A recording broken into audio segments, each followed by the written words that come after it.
देख रहे हैं न्यूज़ एबीपी, सबसे पहले सबसे तेज खबर। उत्तर प्रदेश बलिया से पिनेकल स्कूल के 9 छात्रों ने अंतर्राष्ट्रीय साइंस ओलंपियाड में गोल्ड मेडल जीता। प्रवीण कुमार पांडे प्रबंधक ने सम्मानित किया। अब खबर विस्तार से। उत्तर प्रदेश जनपद बलिया में भरेगू आश्रम स्थित पिनेकल टेक्नो स्कूल के 9 छात्रों ने अंतर्राष्ट्रीय साइंस ओलंपियाड में गोल्ड मेडल जीता है। यह एक बड़ी उपलब्धि है और स्कूल के लिए गर्व की बात है। इन 9 छात्रों में आयुषी गुप्ता कक्षा 6ठी, प्रागी पांडेय कक्षा 7वीं, अनूप वर्मा, अंजलि गुप्ता, प्रज्वल प्रताप सिंह कक्षा 8वीं, संस्कृति ओझा, साक्षी पांडे, कार्तिकेय बिसेन कक्षा 9वीं और नैना सिंह कक्षा 10वीं शामिल हैं। इन छात्रों ने न केवल गोल्ड मेडल जीता बल्कि जोनल स्तर पर सीट भी सुरक्षित की है। यह उनकी मेहनत और प्रतिभा का परिणाम है। पिनेकल टेक्नो स्कूल के प्रवीण कुमार पांडे प्रबंधक और शिक्षकों ने छात्रों की इस उपलब्धि पर गर्व व्यक्त किया है और उन्हें भविष्य में और भी बड़ी उपलब्धियां हासिल करने के लिए प्रेरित किया है। उत्तर प्रदेश बलिया से संवाददाता सुरेंद्र गुप्ता की रिपोर्ट, न्यूज़ एबीपी से। जी, मेरा नाम प्रवीण पांडे है and I am the director of Pinnacle Techno school, Bhriguashram Ballia. किस तरह बच्चों का स्वागत समारोह है और आपने गोल्ड मेडल देकर सम्मानित किया, क्या रहा सर? सर, ये साइंस ओलंपियाड फाउंडेशन SOF करके ऑर्गेनाइजेशन है जो बड़े लेवल पर ओलंपियाड एग्ज़ाम कंडक्ट कराती है। जो दिसंबर में एग्ज़ाम हुआ था, 12 दिसंबर को हुआ था ये एग्ज़ाम, साइंस का है। तो हमारे बच्चे अभी इस एग्ज़ाम में क्वालिफाई किए हैं। 9 स्टूडेंट गोल्ड मेडल पाए हुए हैं इसमें और सेकेंड स्टेज के लिए भी क्वालिफाइड है। मतलब 9 बच्चे आपके विद्यालय के क्वालिफाइड? हाँ, वो गोल्ड मेडल पाए हुए हैं और सेकेंड लेवल में भी वो जाने वाले हैं। किस तरह आपकी तैयारियां रहता है कि बच्चे कहीं ना कहीं आपके विद्यालय के 9 बच्चे सफलता पाए और आगे उम्मीद किया जाता है कि वो कहीं ना कहीं अंतिम क्षण तक जाए और जिले का नाम रोशन करे? देखिए सर, उसमें हम लोग क्या करते हैं, जो बच्चों की स्कूलिंग होती है वो बेसिक होती है कि केवल स्कूल के सिलेबस पर ध्यान दिया जाता है, बट हम लोग एक डिफरेंट वर्क यहाँ पर कर रहे हैं, लाइक जो भी बड़े सिटीज़ के स्कूल्स कर रहे हैं। बच्चों को बेसिक स्कूलिंग के साथ साथ हम लोग ओलंपियाड, NTSC वगैरह की प्रिपरेशन अलग से कराते हैं, जिसके लिए हर एक 15 दिनों पर बच्चों की ऑब्जेक्टिव क्वेश्चन का टेस्टिंग करते हैं। 5 से लेकर के 12 तक के सारे बच्चों का हर एक 15 दिन पर ऑब्जेक्टिव टेस्ट होता है और ओलंपियाड्स और IIT JEE वगैरह लेवल के जो भी क्वेश्चंस होते हैं उनको चैप्टर वाइज बच्चों को सॉल्व भी कराया जाता है। क्लास में एक क्वेश्चन डिस्कस किया जाता है, जिससे कि बच्चे छोटे क्लास से ही अपने आप को कॉम्पिटिटिव इन्वायरमेंट में ढाल सकें।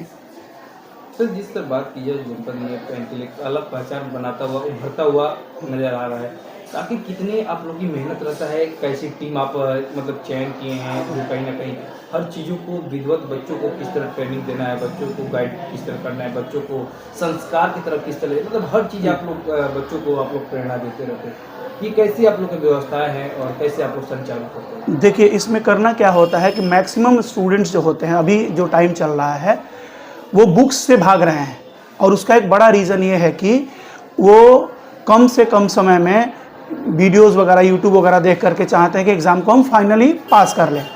तो एग्जामिनेशन केवल बोर्ड एग्ज़ाम को पास करने से काम नहीं चलेगा। अगर आपको कंपटीशन निकालना है तो उसके लिए आपको बुक्स पढ़नी पड़ेंगी और काफ़ी बेसिक लेवल पर काम करना पड़ेगा।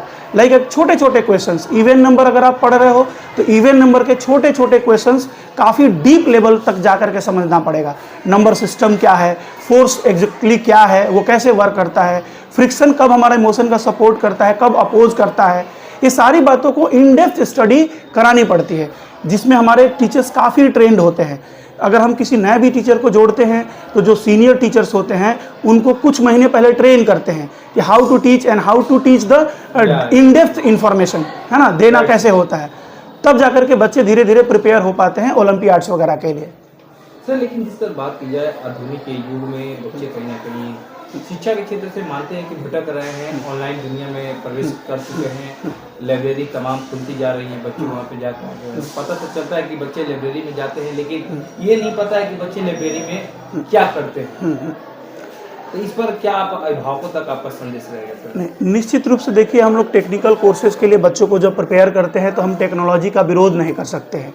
टेक्नोलॉजी पानी की तरह है, वो आएगा। मेरा कहने का मकसद है कि बच्चे ऑनलाइन की तरफ रुझान कर रहे हैं, ऑनलाइन से पढ़ाई कर हाँ, रहे हैं, ठीक है। हम उस मुद्दे पे आ रहे हैं। लेकिन जब बच्चे लाइब्रेरी, जिस तरह जनसंख्या जनपद में बढ़ता जा रहा है, तमाम लाइब्रेरियाँ खुलती जा रही हैं, बच्चे वहाँ पे जाकर गेम डाउनलोड करते हैं, मूवी डाउनलोड करते हैं, वातावरण में जाकर अपने आप को रिलैक्स महसूस करते हैं। इस बीच अभिभावकों तक अब क्या संदेश देंगे? मेरा यही कहना है कि टेक्नोलॉजी से जितना बेनिफिट है उतना ही डिस्ट्रैक्शन भी है। अब ये डिसाइड करना होगा कि हम अपने बच्चे को मोबाइल अगर यूज़ करने दे रहे हैं, इंटरनेट यूज़ करने दे रहे हैं, तो हमारे नोन में हो, मतलब हमें पता रहे कि वो बच्चा क्या यूज कर रहा है और कितनी टाइम के लिए यूज कर रहा है, कहीं गलत डायरेक्शन में तो नहीं जा रहा है। हमारे कई सारे स्टूडेंट्स के ऐसे पेरेंट्स हैं जो अपने सामने बच्चों को मोबाइल देते हैं कि लीजिए 2 घंटा बैठ के पढ़िए, उसके बाद हमको दे दीजिए, और वहाँ बैठते हैं वो गार्जियन। ऐसे गार्जियन कितने अच्छे हैं कि अपने सामने अपने बच्चे को मोबाइल देकर या इंटरनेट देकर के देते हैं और फिर वो वापस ले लेते हैं। अगर बच्चा अकेले यूज कर रहा है और देर तक यूज कर रहा है और आपको पता नहीं कि वो क्या यूज कर रहा है, तो प्रॉब्लम है। तो इससे आपको ध्यान यही देना है कि अगर इंटरनेट या मोबाइल यूज़ करने देते हैं तो अपने पास में बिठा कर दीजिए, आपको टाइम निकालना पड़ेगा। या फिर अगर आपको चेक करने आता है कि बच्चे किन किन से साइट्स पे गए हैं तो आप चेक करिए। नहीं पता है तो किसी ऐसे पर्सन को पकड़िए जो आपको ये सिखा सके कि हमारा चाइल्ड किस किस साइट पर विजिट किया है, कितनी कितनी देर तक विजिट किया है, आप ये देख सकें। हमने अपने मैक्सिमम पेरेंट्स को ये बात सिखाई है कि आप कैसे देखेंगे ताकि बच्चा आपको मिसगाइड ना करे।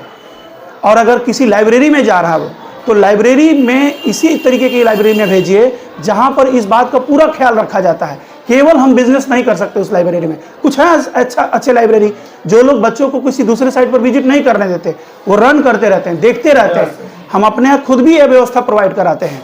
हमारे अपने स्कूल के जितने भी बच्चे हैं वो आफ्टर द स्कूल बैठ करके यहाँ पे 2 घंटा 3 घंटा वो पढ़ सकते हैं, कोई उसके लिए रोक टोक नहीं है। उसके लिए हमारे यहाँ 2 आदमी भी लगे हुए हैं देखते रहने के लिए। जरूरी है। इवन टीचर भी है कि आपको डाउट बताएंगे बैठा करके।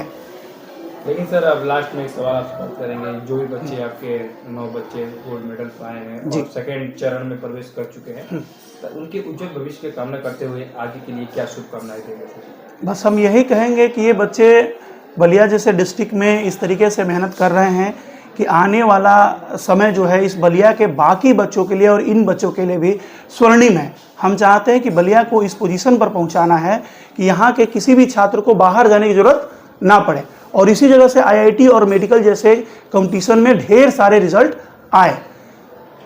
बहुत बहुत धन्यवाद sir. My name is Kartikeya Hussain.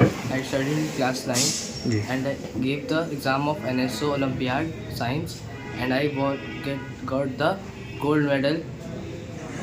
जिस तरह आपको गोल्ड मेडल मिला है, कितने दिनों का अभ्यास है और किस तरह आप तैयारियां करते हैं कि जो आज आपको गोल्ड मेडल के लायक चुना गया और सेकेंड अप राउंड में गए हैं, कितनी मेहनत रही है और सबसे बड़ा स्नेह किसका है जो सफलता आपने पाया है?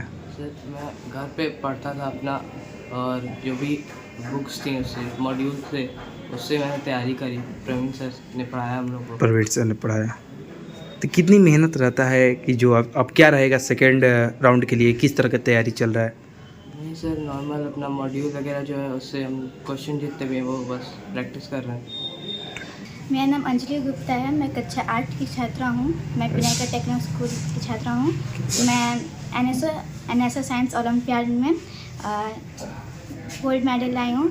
अच्छा, बहुत सही, बधाई हो। और गोल्ड मेडल मिला है, ये सबसे बड़ा स्नेह किसको जाएगा? इतने बड़ा आपने हासिल किया है, गोल्ड मेडल मिला है। सर इन सब का श्रेय मैं अपने टीचर्स को देना चाहती हूँ, खासकर प्रवीण सर, गीतेश सर और बाकी टीचर्स को। My name is Sanskriti Ocha and I read in class 9th. ये देखा जा रहा है कि अब गोल्ड मेडल आपको मिला है, ये कैसा गोल्ड मेडल है?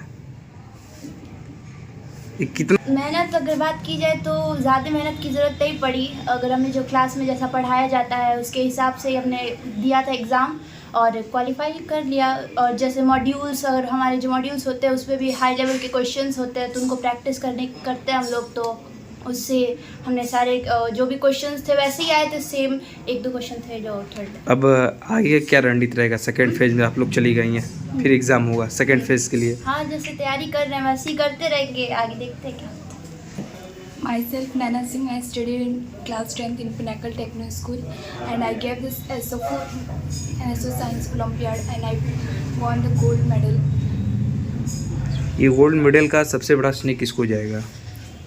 यहाँ के सारे टीचर को जो हमेशा हमें मेहनत के लिए आगे इंस्पिरेशन देते हैं, और हमारे पेरेंट्स को जो सर बता रहे हैं कि आप काफ़ी हर परीक्षाओं को क्वालिफाई करती रहती हैं, तो ये सबसे बड़ा ये चैलेंजिंग जो एक क्वालिफाई पेपर माना जाता है किसी भी चीज़ को पास करना, तो और भी अपने मित्र सहेलियों तक क्या संदेश रहेगा, किस तरह आप तैयारी करती हैं कि जो बच्चे सफलता नहीं पाते हैं वो भी सफलता पाएँ? जैसे पढ़ाई में कंसिस्टेंसी होनी चाहिए कि हम लगातार मेहनत करें, जैसे रेगुलर तौर पे करें, हमें कोई मतलब पीछे नहीं हटना चाहिए कि हमेशा जिस तरह से कर रहे हैं उसी तरह से करना चाहिए।